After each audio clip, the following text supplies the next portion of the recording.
Hello everyone, I am Dr. P.S.V.Shanmukhi, Associate Professor, Department of Physics, Aditya University. Now I would like to explain about the lasers, that is introduction to lasers. So being a little bit large one, we are just dividing this one into lasers too. In this topic, at the end of this lecture, the students will understand the population inversion, and the pumping methods, pumping schemes, laser action, etc. Actually, these are very important the parameters in case of laser light. Means to produce the laser light, to understand the lasers, to understand the applications of lasers. So many terms are included in this one. We need to know those terms. Out of those terms, the population inversion, pumping methods, schemes, laser actions, etc. So that after at the end of this lecture, students will understand about these the terms, and also they can learn what is the laser action, how the laser light will be produced. Coming to the again, what is a laser? Basically, laser stands for light amplification by stimulated emission of radiation. So, light amplification by stimulated emission of radiation, that is the acronym. Laser is an acronym of the light amplification by stimulated emission of radiation. In fact, it is a light source which differs from the conventional light source. We have so many conventional light sources, but rather than that, we are going for the laser light production because it has more advantages. Anyhow, coming to what are the terms, what are the parameters we need to understand the production of laser light. There are so many things. Out of them, first one, population. What is the population? What is meant by population inversion?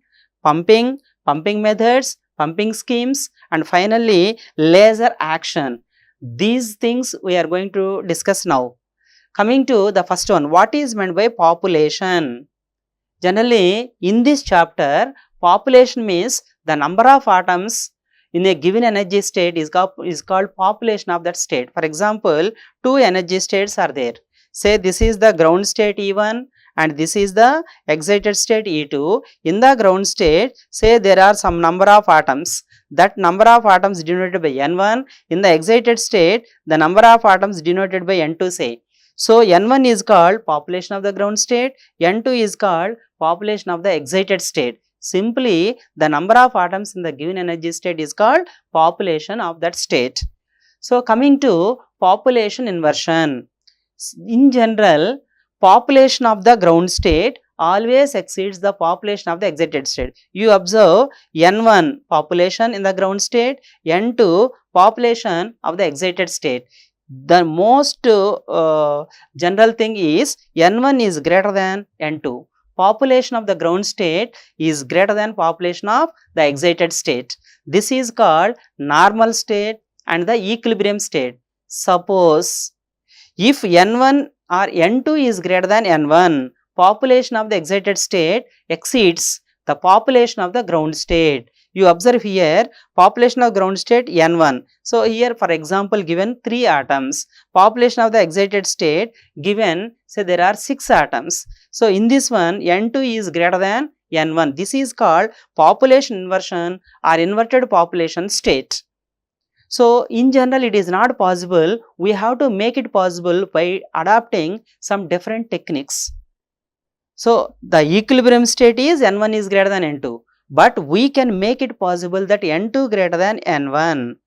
So, that method is called pumping method, the method of achieving the population inversion. Here N2 is greater than N1. We can make it possible by adopting some techniques. That method is called pumping method. The method of achieving the population inversion is called pumping method. Now, what are the different pumping methods we have? See, those pumping methods are optical pumping, electrical discharge, direct conversion of electrical energy into optical radiation, chemical pumping. So, these kind of different pumping methods we have. So, what is meant by optical pumping? Simply, optical energy, photon energy is used. For example, two energy states are there. This is the ground state E1, excited state E2.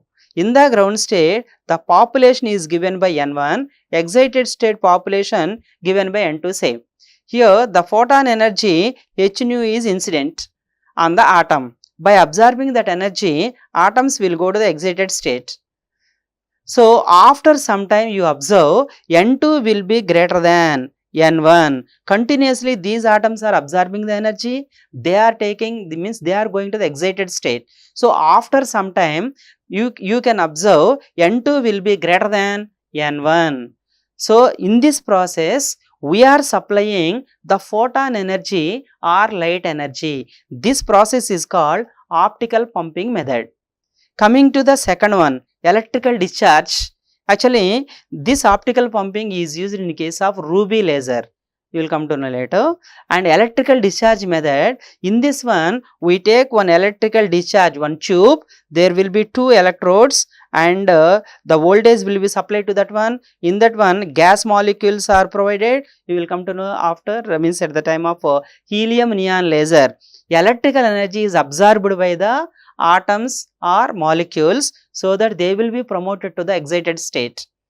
So this method is called electrical pumping method or electrical discharge. Next one, direct conversion of electrical energy into optical radiation. Just like in case of diode laser or LED, light emitting diodes. So what happens? Direct conversion, electrical energy is absorbed and it is converted into optical radiation. So at the time of lasers, we will come to know all these things. Chemical pumping, exothermal chemical reaction is used here. Exothermal means energy is released, thermal energy is released. That energy is absorbed by the atoms in the ground state. Later, they will go to the excited state. Population inversion will be achieved. This is called chemical pumping method. Basically, there are several pumping methods, namely optical pumping, electrical discharge, direct conversion, chemical pumping. These are some popular pumping methods. Okay, coming to the next one, pumping schemes. Actually, there are two types of pumping schemes, 3 level and 4 level. 2 level is also there in case of direct conversion. Hardly we go for diode lasers case. Anyhow, here we concentrate on 3 level pumping scheme. Simply there exist 3 energy levels. In case of 3 level pumping scheme, 3 energy levels are existing. What are those 3 energy levels? Ground state E1, excited state E3 and metastable state E2. 3 energy levels are existing. Ground state is highly stable. If the atoms are present in the ground state, they can stay for infinite time. They can stay for infinite, you don't disturb them, you don't supply any energy, they can stay there for infinite time. And afterwards, you can use any pumping method. As we discussed just now, you can apply the optical energy, electrical energy, chemical energy, something like that. So that energy is absorbed by these atoms, they will go to directly the third energy state or excited state. Generally, excited state is highly unstable. It is not at all stable state. That's why they have to come to the lower energy states. So coming to the next energy state is E2, metastable state, intermediately stable state. That's why from E3 to E2, the atoms or ions, they will come to E2 energy state by emitting some energy. Anyhow, it is non-radiative transition. Why? Because energy released is not sufficient to produce the photon energy. So it is in the form of thermal energy. So to cool the system, cooling arrangements will be provided in different lasers. Okay, the atoms or ions are coming to the energy state E2, metastable state, means it is intermediately stable state. So they can stay for some time, not infinite time, they can stay for some time. Here what happens is, the atoms in the excited state, they should come to the ground state. Here we adopt one procedure that is called laser process or lasing process. I just explained this one in the next article.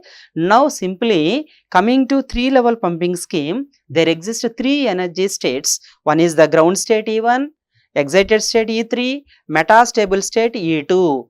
Ground state is highly stable, whereas the excited state is highly unstable. Metastable state is intermediately stable state. So 3 energy levels are existing in this one. That's why it is called a 3-level pumping scheme. Coming to 4-level pumping scheme. Generally, we can expect here there exist 4 energy levels. What are the 4 energy levels? Ground state is E1, excited state E4, and there are 2 metastable states E2 and E3. As usual, initially atoms stay in the ground state. They stay in the ground state, they can stay for infinite time. Now, by any pumping method, maybe optical or electrical, whatever that may be, these atoms, they absorb the energy, they will go to the excited state E4. Therefore, this E4 is not stable, it is highly unstable. So, E4 highly unstable excited state. So, the atoms should come to ground state. You observe some transitions possible here, E4 to E3, E4 to E2. Generally, these ions or atoms, E4 to E3 transition occurs in general. E4 to E2 transition is rare, very rare transition, but E4 to E1 transition is there, say it is not at all possible. They cannot come to ground state directly by releasing that much energy. If they release that much energy, the system will blast. You can come to know this one about this one in case of helium neon laser. Okay, no problem. E4 to E1 transition is not possible.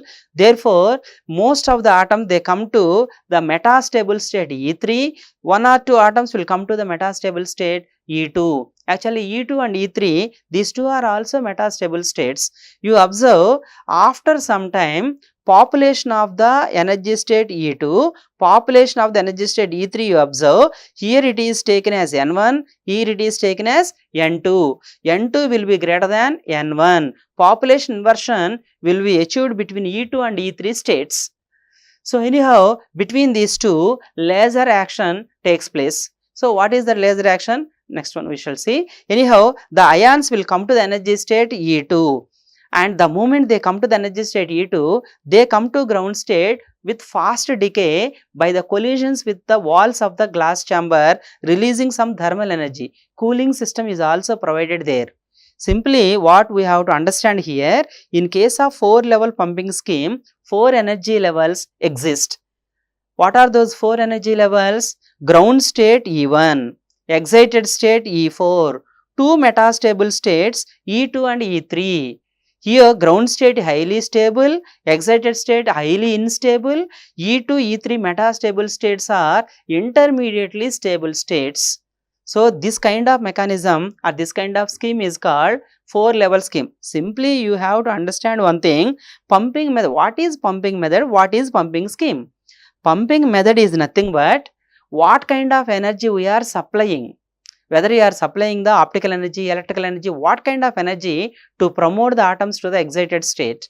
Pumping scheme is nothing but what is the route, in which route this mechanism is taking place, in which route the laser light is emitted.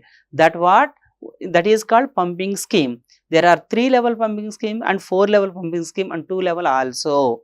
Anyhow, coming to the next, laser action, the most important parameter and means in the lasers, that is the laser action. What is meant by laser action? Suppose this is the ground state E1, excited state E2. In the ground state, population say N1. In the excited state, population suppose it is N2. N2 is greater than N1. It is not the normal state, it is the population inversion or inverted population state.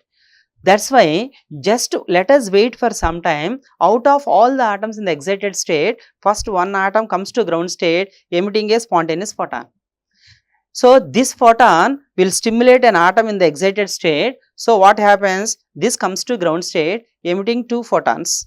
These 2 photons will stimulate 2 more atoms. Therefore, they will come to ground state emitting 4 photons.